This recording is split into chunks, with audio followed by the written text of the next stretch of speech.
पिछले 11 वर्षों से गुरुग्राम, जयपुर और बिजनौर में स्लम इलाकों के किशोरों को सशक्त बनाने के लिए समर्पित एनजीओ न्यूफ्यूजन क्रिएटिव फाउंडेशन ने हाल ही में अपना वार्षिक कार्यक्रम जज्बा 2024 फीट बड़ी सफलता के साथ मनाया।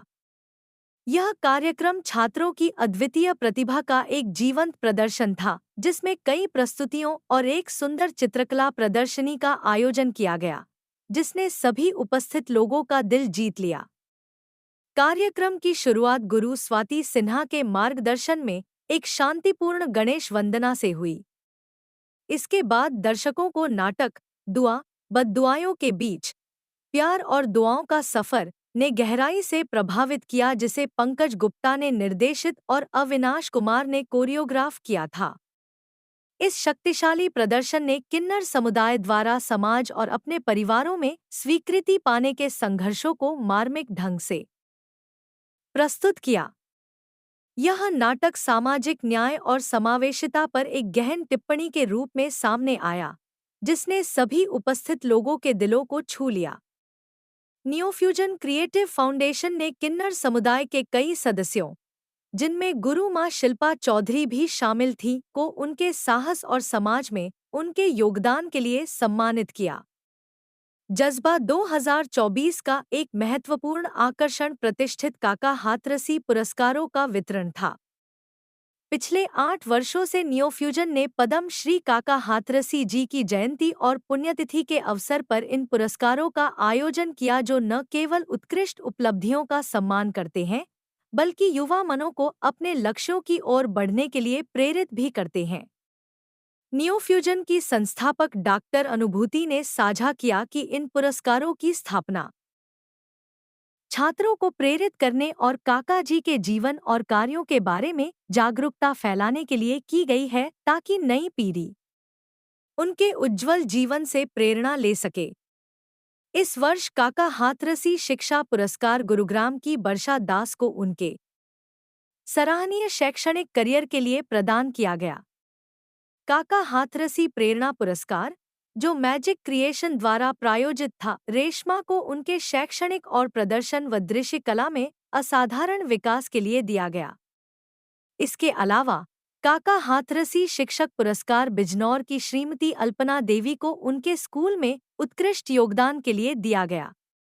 एक महत्वपूर्ण घोषणा में डॉक्टर अनुभूति ने बताया कि न्यूफ्यूजन का प्रदर्शन और दृश्य कला संस्थान अब पद्म श्री काका Hathrasi institute of performing and visual arts के नाम से जाना जाएगा। उन्होंने समाज से इस प्रयास में समर्थन की अपील की, जिसका उद्देश्य काका जी की विरासत को आगे बढ़ाना और नई पीढ़ियों को कला के माध्यम से प्रेरित करना है।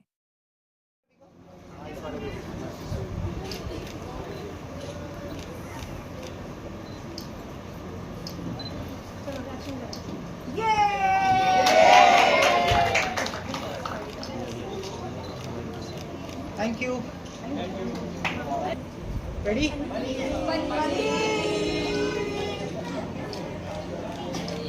Thank you. जो एक भगवान की दी हुई चीज है, उसको हम नकारते रहते हैं। हमने एक पैम्फलेट कि क्या है, क्योंकि मैं पिछले 3 महीने से अपने घर के सारे सदस्यों को बताने में लगी हुई हूँ कि आखिर है क्या, क्योंकि हम यही नहीं जानते। गुरु माँ भी आने वाले थे। मोनी दीदी से सबसे पहले मैं मिली, नहीं संगीता दीदी से सबसे पहले मैं मिली थी, और फिर मोनी दीदी से मैं मिली। संगीता दीदी ने मोनी दीदी से मिलाया, शायद संगीता दीदी को भी याद नहीं होगा। याद है। तो फिर मोनी दीदी ने मुझे शिल्पा दी के बारे में बताया। शिल्पा दीदी से मैं मिलने गई। मेरे लिए भी पहला मौका था कि क्या होगा, कैसे होगा, लेकिन क्या प्यार उन्होंने मुझे दिया है उस दिन। मैं ऐसा लग रहा था कि मैं आज धन्य हो गई, मेरा दिन बन गया। आज मैं दीदी के पास आई, बहुत सारी चीज़ें सिखाई जो आज हमने ली गई। उसमें से अगर आपने देखा होगा, आपने बधाई वाला सॉन्ग बताया था, तो वो हमने आज देने की कोशिश की। तो मैं माननीय अपने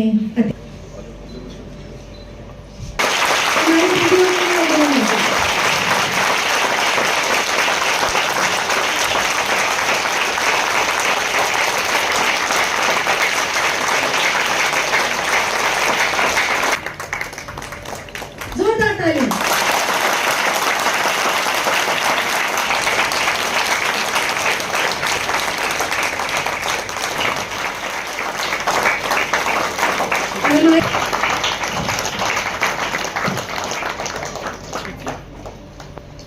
तो हमने आज देखा है, अगर हम दिखा पाए कुछ अवार्ड्स हमारे ये और हमारी ये ब्लेसिंग्स है कि वो बनेगी आईएएस ऑफिसर। अभी वो बीए कर रही हैं। बेटा रक्षा ठीक है। इधर जाके बैठ। तो बहुत बहुत स्वागत और बहुत बहुत शुभकामनाएं आप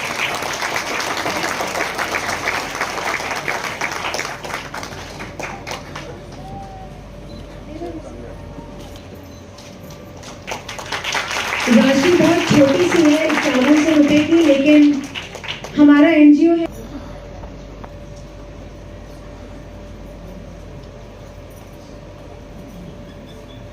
तो स्थिति आपके लिए, आप बाहर हैं, आप आज आ नहीं पाएंगे। है कि हमें भगवान ने वो दे दिया जो कि कुछ लोगों को नहीं दिया, और हमें कोई कुछ बोल नहीं रहा, तब भी हम दुखी हो रहे होते हैं कि हम गोरे नहीं हैं, हम काले हैं, हम छोटे हैं, हम ऊंचे हैं, हम ऐसे हैं। लेकिन उनकी सोचो जिनको माँ बाप भी नहीं अपनाते। आज कुछ अवार्ड डिक्लेयर किए गए, कुछ खास कैटेगरी थी उसके बारे में। काका हाथरसी पुरस्कार हमने शुरू किए थे करीब आज से 8 साल पहले, और 2016 में हमने शुरू किए थे। और काका हाथरसी मेरे नाना जी हैं, और मैं बहुत सौभाग्यशाली हूँ कि मैं ऐसे परिवार से हूँ जहाँ पर नाना मेरे काका हाथरसी हैं, पापा मेरे डॉक्टर गिरिराज शरण अग्रवाल जी हैं, जो साहित्य के जाना माना नाम है। तो उनके काका के नाम को मैं आगे ले जाना चाहती हूँ, तो इसीलिए हमने ये अवार्ड शुरू किए थे। तो शिक्षा पुरस्कार, प्रेरणा पुरस्कार और शिक्षक पुरस्कार हम देते हैं। और अभी हमने अपना आज ही institute of performing and visual art, तो वही है कि मैं काकू के नाम को कैसे आगे ले जाऊं, जो सब लोग जाने, क्योंकि उनका जीवन जो है इतना प्रेरणा वाला है। जिस कष्ट में उन्होंने अपना जीवन जिया, अपने मामा क्या रहे, अपने मतलब गमछे से खाली मक्खियां उड़ाने का काम वो करते थे। पढ़ाई उनकी नहीं हुई, और उससे वो मम्मी को उन्होंने इतना पढ़ाया, मम्मी को पढ़ाया तो हमारी पीढ़ी भी पढ़ी, अब आज के आगे की पढ़ी, तो उन्होंने पूरी पीढ़ी को उसको बदल दिया। कहाँ उनकी माँ जो थी वो बर्तन मांजती थी घरों में। तो वही चीज अगर मेरे नाना कर सकते थे और मैं यहाँ हूँ, तो तुम कर सकते हो, और तुम्हारे बच्चे भी पता नहीं कहाँ होंगे। तो बस जी, सपने हुए अपने हमने अभी लॉन्च की। ये मेरा बहुत पहले का सपना था, लेकिन हिम्मत नहीं कर पा रहे थे क्योंकि बहुत तरह के कार्यक्रम। इसमें हमारे बच्चे ही अपने मन की बातों को लिखते हैं। तो पहला हमारा अंक अभी आया था कि वॉइस टू ड्रीम्स। तो वो अंक था कि अपने सपनों को ये कैसे आवाज दे सकते हैं, कैसे उसको सच कर सकते हैं, कैसे अगर वो सपने देख रहे हैं तो उनको क्या मेहनत करने की अब जरूरत है, वही था। लगा बच्चे ने जो किया, बच्चे ने बहुत ही जवाब भी नहीं मेरे मुंह पे कि मैं बोलूं। वो बच्चे ने इतना अच्छा किया, एकदम बोलने से बाहर आंसू आ गए। ठीक है, बच्चों ने जो हमारा जिंदगी के बारे में जो बच्चों ने दुनिया को दिखाई, सबको दिखाई बच्चों ने, ये हम लोग बहुत खुश हुए इसमें। ठीक है, और भी सब समझे, और भी सबको खुश हुए। ठीक है, हमारा जो गुरु माँ है, और भी जो है हमारे जैसे डांस जितने भी है, ये वीडियो उन तक पहुंचेगी तो वो भी और खुश रहेंगे। ठीक है, बच्चों ने जो किया इसके लिए बहुत बहुत शुक्रिया बच्चे ने। हाँ, वही मैं कह रहा हूँ कि आज जिस विषय को लेकर न्यूफ्यूजन फाउंडेशन ने आज नृत्य नाटिका प्रस्तुत की है, वो एक अनोखा विषय है जिसको प्रस्तुत करने की हिम्मत प्राय नहीं होती।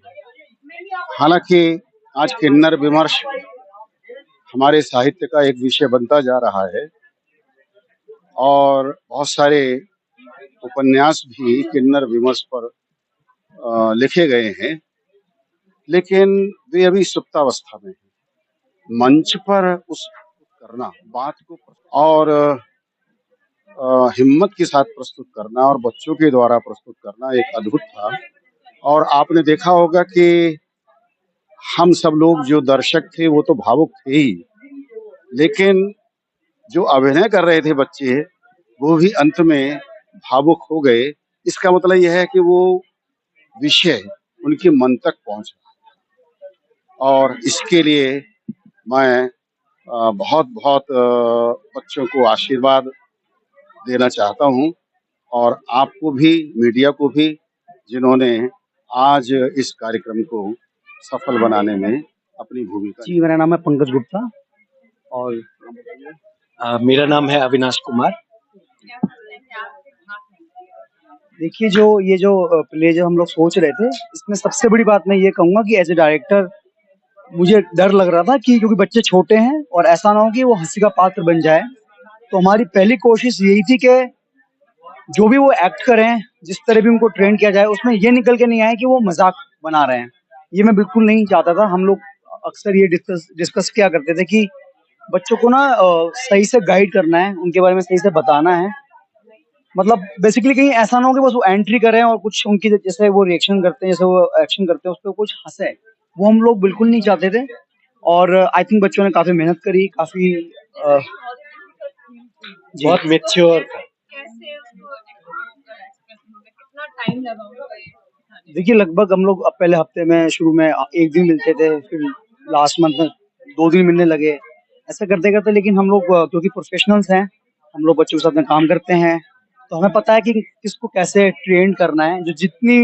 जिस तरह से प्रोफेशनल्स लोग अपनी ट्रेनिंग करते हैं, वैसे ही हम लोगों ने इनकी ट्रेनिंग करी। इन्होंने डांस की, मैंने थिएटर की। थोड़ा बताइए कैसे?